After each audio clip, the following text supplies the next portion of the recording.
क्या आपने कभी सोचा है कि महाभारत जैसे महान ग्रंथ के रचयिता महर्षि वेदव्यास, जिन्होंने 4 वेदों को व्यवस्थित किया और अनेक पुराण की रचना की, उन्हें भी एक समय अपने जीवन में गहरी उदासी और अधूरापन क्यों महसूस हुआ था?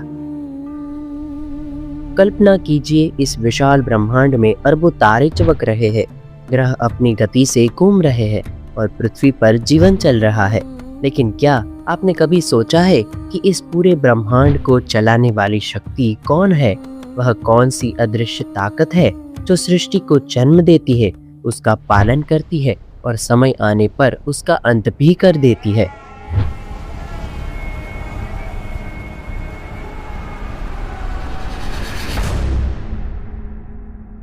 प्राचीन भारत के महान ऋषि वेदव्यास ने हजारों सालों पहले इस रहस्य को उजागर किया था। उन्होंने श्रीमद् भागवत महापुराण में बताया कि इस ब्रह्मांड के पीछे एक ही परम सत्य है, जिसे लोग अलग अलग नामों से पुकारते हैं। इतना ज्ञान, इतनी महान रचनाएं, फिर भी वेदव्यास के मन को शांति क्यों नहीं मिल रही थी? आखिर ऐसा कौन सा रहस्य था जो वेदव्यास जैसे महान ऋषि के जीवन में भी अधूरा रह गया था?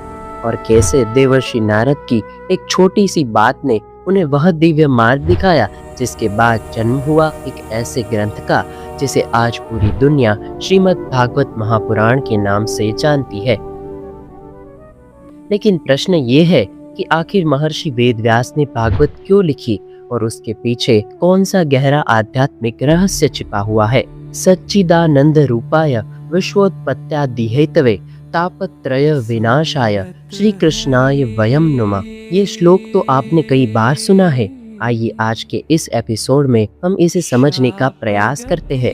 स्वागत है आपका सारथी की इस वीडियो श्रृंखला में, जिसमें हम हमारे ग्रंथों और उनकी अद्भुत कथाएं और रहस्य को समझने का और जानने का एक प्रयास करेंगे।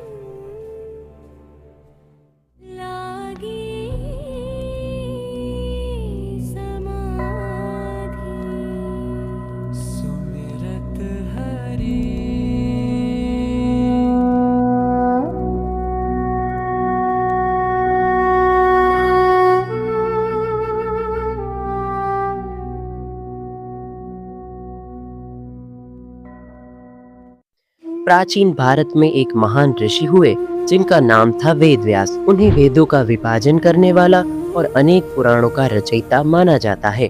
उन्होंने 4 वेदों को व्यवस्थित किया, महाभारत जैसा महान ग्रंथ लिखा और अनेकों पुराणों की रचना की।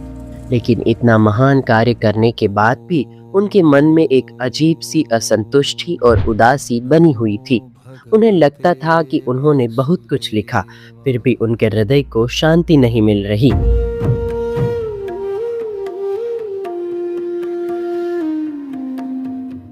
वेदानुबिभज महाभारतं लिखितं तथापि हृदये न शान्ति न तृप्ति किंचितम्।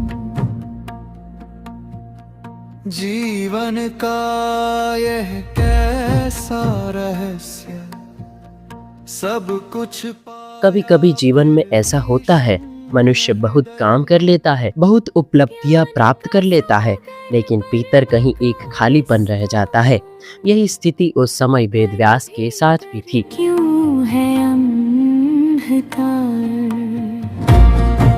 एक दिन वेदव्यास हिमालय के पास बहने वाली सरस्वती नदी के तट पर बैठे थे।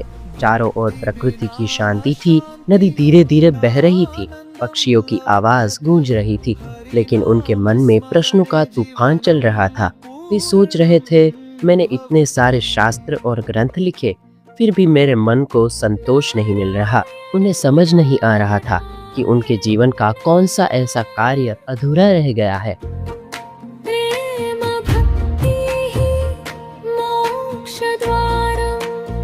उसी समय वहाँ देवर्षि नारद प्रकट हुए। तभी प्रकटे देवर्षि वीणा हाथ लिए, नारायण नारायण गूंज उठा दिशाओं में। नारद मुनि भगवान के महान भक्त और दिव्य ज्ञान के दाता माने जाते हैं। उन्होंने वेदव्यास के चेहरे पर उदासी देखी और पूछा, हे व्यास, तुम इतने महान ऋषि हो, तुमने वेदों को व्यवस्थित किया, महाभारत जैसे ग्रंथ की रचना की, फिर भी तुम्हारे मन में यह दुख क्यों है? वेदव्यास ने विनम्रता से कहा, मुझे स्वयं भी समझ नहीं आ रहा कि मेरे मन को शांति क्यों नहीं मिल रही। तब नारद मुनि मुस्कुराए और बोले, हे व्यास, तुमने बहुत से शास्त्र लिखे, लेकिन उनमें भगवान की निष्काम भक्ति का पूर्ण वर्णन नहीं किया। तुमने धर्म, अर्थ और कर्म के विषय में बहुत कुछ लिखा, लेकिन भगवान के प्रेममयी लीला और उनके महिमा का विस्तार से वर्णन नहीं किया। नारद मुनि ने समझाया कि केवल ज्ञान या कर्म से मनुष्य को पूर्ण शांति नहीं मिलती। सच्ची शांति केवल भगवान की भक्ति से मिलती है। फिर नारद मुनि ने वेद व्यास को अपने पिछले जन्म की कथा सुनाई। नारद कहन सुनहु मुनि प्राणी, पृथ्वी लोक लियंघ मम ठानी। सिद्ध योगी दर्शन अभिलाषा, तीर्थ तीर्थ भ्रमी। उन्होंने बताया कि पिछले जन्म में वे एक साधारण स्त्री के पुत्र थे। उनकी माता आश्रम में सेवा करती थी। वहां आने वाले संतों और महात्माओं की सेवा करते करते उनके मन में भी भक्ति का बीज अंकुरित हो गया। उन्होंने संतों के मुख से भगवान की कथाएं सुनी। उन कथाओं ने उनके जीवन को बदल दिया। उनके भीतर भगवान के प्रति इतना प्रेम जाग गया कि अगले जन्म में वे देवर्षि बन गए। नारद मुनि ने कहा, देखो व्यास, भगवान की कथा सुनने और सुनाने से ही मनुष्य के हृदय में सच्चा आनंद पैदा होता है। नारद मुनि की बातें सुनकर वेद व्यास को समझ आ गया कि उनके मन की बेचैनी का कारण क्या था। उन्होंने महसूस किया कि उन्हें एक ऐसा ग्रंथ लिखना चाहिए जिसमें भगवान की महिमा, भक्ति और दिव्य लीलाओं का पूर्ण वर्णन हो। तभी उन्होंने निर्णय लिया कि वे एक ऐसा महान ग्रंथ लिखेंगे जो मनुष्य को सीधे भगवान से जोड़ देगा। यही ग्रंथ बाद में श्रीमद् भागवत महापुराण के नाम से प्रसिद्ध हुआ। इस ग्रंथ में उन्होंने भगवान की अनेक अवतारों की कथाएं, भक्तों की महान कहानियां और भक्ति का सर्वोच्च मार्ग बताया। भागवत केवल एक धार्मिक पुस्तक नहीं, यह मनुष्य के हृदय को शुद्ध करने वाली दिव्य कथा है। इस कारण इसे भक्ति का महासागर भी कहा जाता है। भागवत की कथा आगे चलकर वेदव्यास के पुत्र शुकदेव ने सुनाई। जब राजा परीक्षित को पता चला कि उनके जीवन के केवल 7 दिन बचे हैं, तब उन्होंने गंगा के तट पर बैठकर शुकदेव से भागवत की कथा सुनी। 7 दिनों तक चलने वाली यह कथा इतनी पवित्र और दिव्य थी कि राजा परीक्षित को मृत्यु का भय भी समाप्त हो गया। ये सारी कथाएं हम विस्तार से सारथी की आगे आने वाली वीडियो श्रृंखला में जानेंगे। आइए अब श्रीमद् भागवत महापुराण के प्रथम श्लोक को समझते हैं, जो हमें भगवान का स्वरूप कुछ इस प्रकार से समझाता है। इस संसार में लोग भगवान को कई नामों से पुकारते हैं। कोई उन्हें ईश्वर कहता है, कोई ब्रह्म कहता है और कोई परमात्मा। लेकिन सच्चाई यह है कि ये सभी नाम उसी दिव्य शक्ति के हैं। जैसे एक ही सूर्य पूरे संसार को प्रकाश देता है, वैसे एक ही परमात्मा पूरे ब्रह्मांड में व्याप्त है। वह दिखाई नहीं देता, लेकिन उसकी उपस्थिति हर जगह महसूस की जा सकती है। भागवत के अनुसार यही परम शक्ति संसार की सृष्टि, पालन और संहार करती है। वही इस ब्रह्मांड को जन्म देती है, वही इसे चलाती है और समय आने पर उसे समाप्त भी करती है। इसे समझने के लिए समुद्र का उदाहरण लिया जा सकता है। समुद्र में असंख्य लहरें उठती है और गिरती रहती है, लेकिन समुद्र हमेशा बना रहता है। लहरें बदलती रहती है, परंतु समुद्र स्थिर रहता है। उसी तरह संसार में जन्म और मृत्यु का चक्र चलता रहता है, लेकिन परमात्मा सदा स्थिर और शाश्वत रहते हैं। परमात्मा को त्रिकाल सत्य कहा गया है। इसका अर्थ है कि वे तीनों लोकों में सत्य है। वे अतीत में भी थे, वर्तमान में भी है और भविष्य में भी रहेंगे। संसार की हर वस्तु बदलती रहती है, लेकिन परमात्मा कभी नहीं बदलते। जैसे आकाश सदैव एक जैसा रहता है, जबकि उसके नीचे मौसम बदलते रहते हैं, उसी तरह संसार की परिस्थितियां बदलती रहती है, पर परम सत्य हमेशा एक ही रहता है। परमात्मा को प्रकाश का स्रोत कहा गया है। जिस प्रकार सूर्योदय होते ही अंधकार अपने आप दूर हो जाता है, उसी प्रकार जब मनुष्य के जीवन में परमात्मा का ज्ञान आता है, तो अज्ञान और भय समाप्त हो जाता है। यह ज्ञान मनुष्य को सच्चाई का मार्ग दिखाता है और उसके जीवन को नई दिशा देता है। भागवत बताती है कि जीवन में मनुष्य को 3 प्रकार के दुख का सामना करना पड़ता है। पहला है आदि भौतिक दुख, जो दूसरे जीवों या मनुष्यों से मिलता है।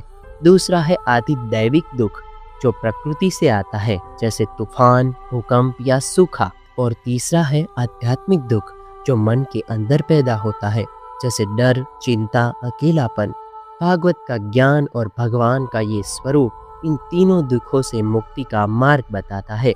भागवत का सबसे बड़ा रहस्य यह है कि एक ही परमात्मा हर जीव के अंदर मौजूद है।